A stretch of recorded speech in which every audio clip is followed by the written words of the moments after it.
Geeking Out. Yeah, I attempted to make this a little bit ago, but for some reason the footage kept messing up on me. So here's attempt number 2, and welcome to my favorite video game, Final Fantasy, RPG, you name it. This is Final Fantasy IV, and as I just put up a little bit ago, this game has turned 25 years old, and now I feel like it's time. I actually want to sit through and play this game with you guys. This is the 10th anniversary edition of Final Fantasy IV. This is the reproduction cartridge that I have from Time Walk Games, and this was a fan translation done when the game was done and redone back in 2001 by a bunch of fans, and they took the Japanese version, retranslated it, tried to get it as solid as possible. So I'm going to go ahead and play through this with you guys, and I really hope you enjoy going through this with me, because this is a wonderful experience. So here we go. And start a new game. Okay. Love this intro. I've seen this so many times, but it's so iconic. It's the music, I love the look. These airships just flying over this landscape. It's beautiful, absolutely gorgeous. And here is our lead, Cecil Harvey, I believe his last name is. He is a Dark Knight of Baron. This is the Baron fleet of airships called the Red Wings. And this dialogue has been cleaned up so much from the American version. It's wonderful, wonderful stuff. Their mission right now is they were sent by the King of Baron to the village of Mysidia to take the water crystal from them. Baron has been going around the world gathering up all the crystals, and Cecil and his crew are kind of unnerved about it. You'll see here in a second they just walk right in and take it and kill a few mages while they're at it. And this scene in the American version had dialogue added to it, but I'm really glad that they didn't do that in this particular scene. I think it shows a little bit more of a flashback versus having to read text or something. I like this better. So it's just Cecil remembering the mission they've just undertaken, and his crew saying that they had earned their positions through valor and bravery, and looting innocents or it's cowardice, and there's Cecil had putting his boot in.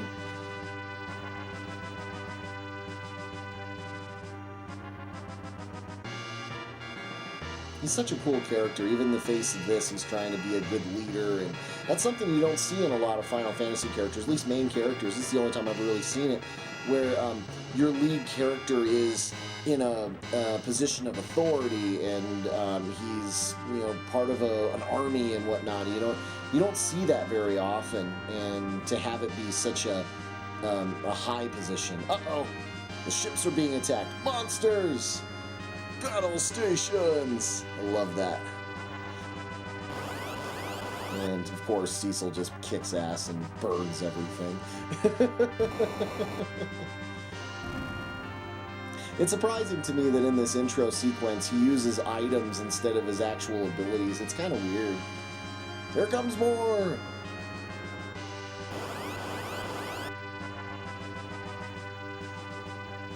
Boom. He wins. Cecil always wins.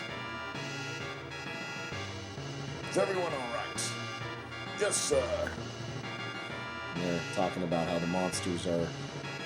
there's more and more monsters showing up as of recently, and they don't understand why, and it's very unnerving for them. And here, we're coming to land at Baron Castle. I love the idea of these airships, the way they look. I really like the look of the Final Fantasy IV airships. They've got this ancient, like old English galleon look to them, but, just giant propellers and stuff on them. It's pretty cool. All right, here's our captain of the guard. If you can pronounce his name, power to you. I can never. Bayagan? I don't know. I don't know his name. He's a little impatient too. He's like, whatever. His Majesty is waiting.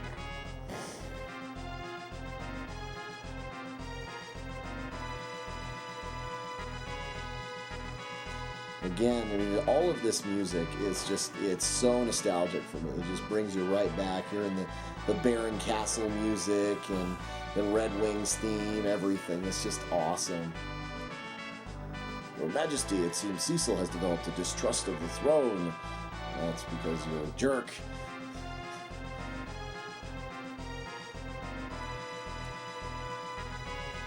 You'll find out later that the king is not the king we think he is.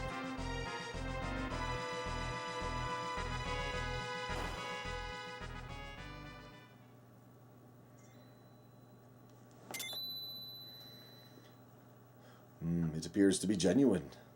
It is! Oh, look how it glimmers, how it shines on the depths of the sea. You know, I never noticed that before. I'll point it out later.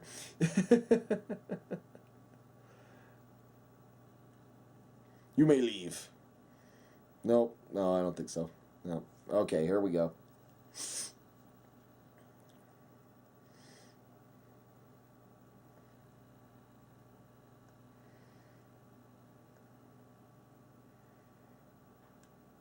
Some have even wondered if your actions are honorable. Uh-oh. Oh, no. Oh, great. Oof, the barbs. And that's harsh. Dope.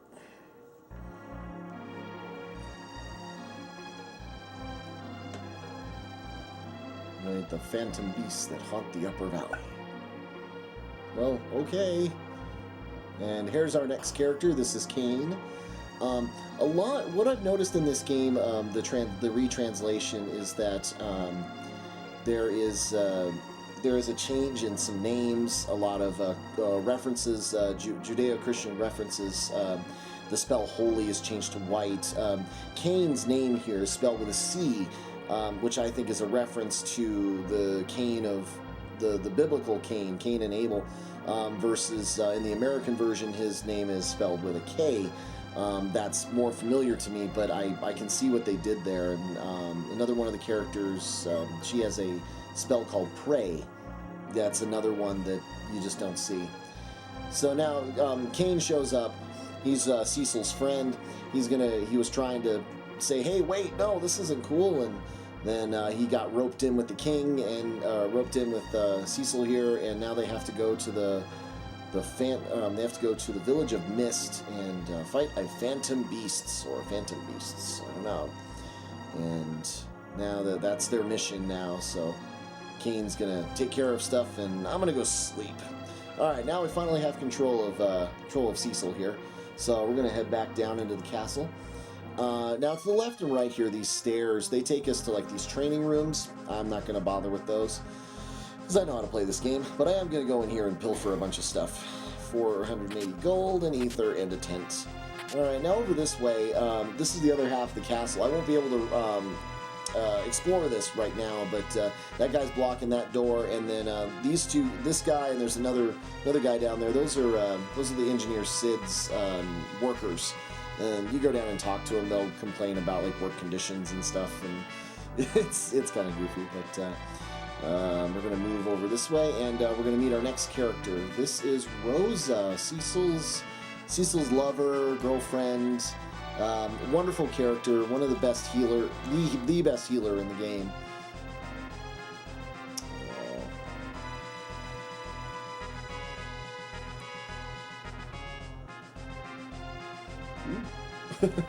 And they can't do that. But she's a wonderful character. I absolutely love her. Oh, and there's Sid. Here's our next character. This is the engineer. He is the master of all the airships. He created everything, and like in any Final Fantasy, Sid's the big time engineer, and he builds the airships, or does all that sort of stuff. The game, let's see, Final Fantasy VI was one of the first games that he didn't have anything to do with airships, but this sticks to the original trope of him being the engineer and whatnot. But the cool thing is you actually get him at some point in the game, and he will fight with you, so he's pretty cool. And his daughter's giving him hell about being at work so long, so he's gonna go home. All right, so up here to the tower room. This is Cecil's bedroom up here. And thank you, Miss Maid, for doing all the stuff. Okay, move over here. Can't move. Nope, nothing. All right, we're gonna move on to the next scene here. And this track you're gonna hear here in a minute is absolutely beautiful. This clock ticking in the background. Why is His Majesty behaving this way? As a knight, he was known for his kindness and valor. I love that they've added this story snippet in. In the original version that I went through, I had no idea that Cain and Cecil, they were orphans. I had no idea. From what I understand, I think Rosa was too. They were war orphans, and they were taken in by the King of Baron and raised to stature of importance. He raised us like his own sons. Now he's gone power hungry, and Cecil doesn't know why. So he says, "Not ever again. I will not murder innocents." Oh, and there's Rosa. What happened? She really cares for you, buddy. Here it is. This music here. This is a beautiful track called Theme of Love. It's created by Nobuo Uematsu, did the entire soundtrack to this. And it's one of his most famous tracks. It's been taught to Japanese school children and played in symphonies and stuff. It's really beautiful. My heart will be as dark as my armor. Oh God, the angst.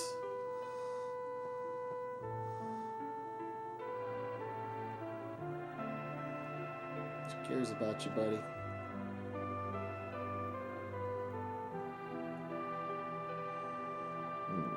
Yeah, that's right. You tell him. This is something else I love. This is one of the first Final Fantasy games to really have a love story at the center of the narrative, or very close to the center of the narrative, and they're already connected. It's not throughout the story they fall in love. They're already there. And one of the quests that we go on very early on is to save her life, and then actually we save her twice now that I think about it. So she is kind of the quintessential damsel in distress, but wonderful, wonderful character. I love her to death. Okay. So, and I love that they've added this little bit of dialogue here at the end.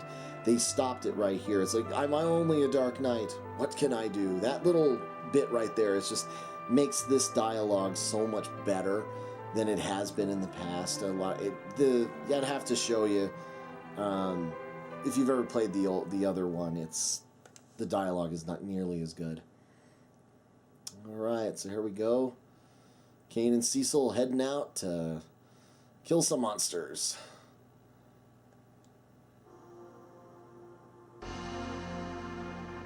And here we go.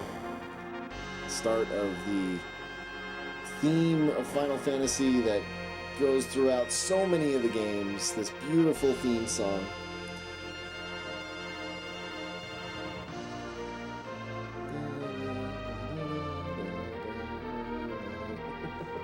Love that. Such a great piece of music. I mean, just all of this music. I mean, just the entire game is just brilliant. So thus, the Dark Knight Cecil was stripped of his command of the Red Wings. He and the Dragon Knight Cain were ordered to journey to Mist, a provincial village which lay beyond the mountains. In a valley encased by a deep fog.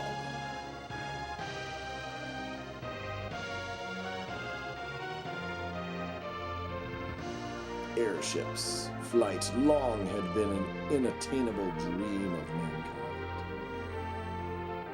These vessels gave men the power to soar through the heavens. Soon, like all of mankind's gifts, it became a tool of greed.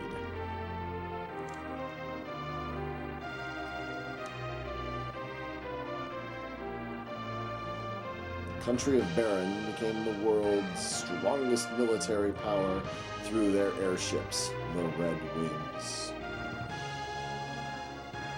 But why would such a powerful country seek out the crystals?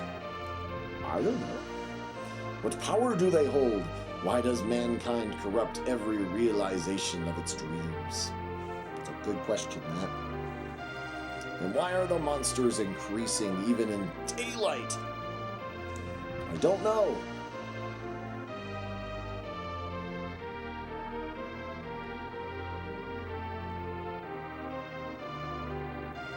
And the crystals shed their light silently.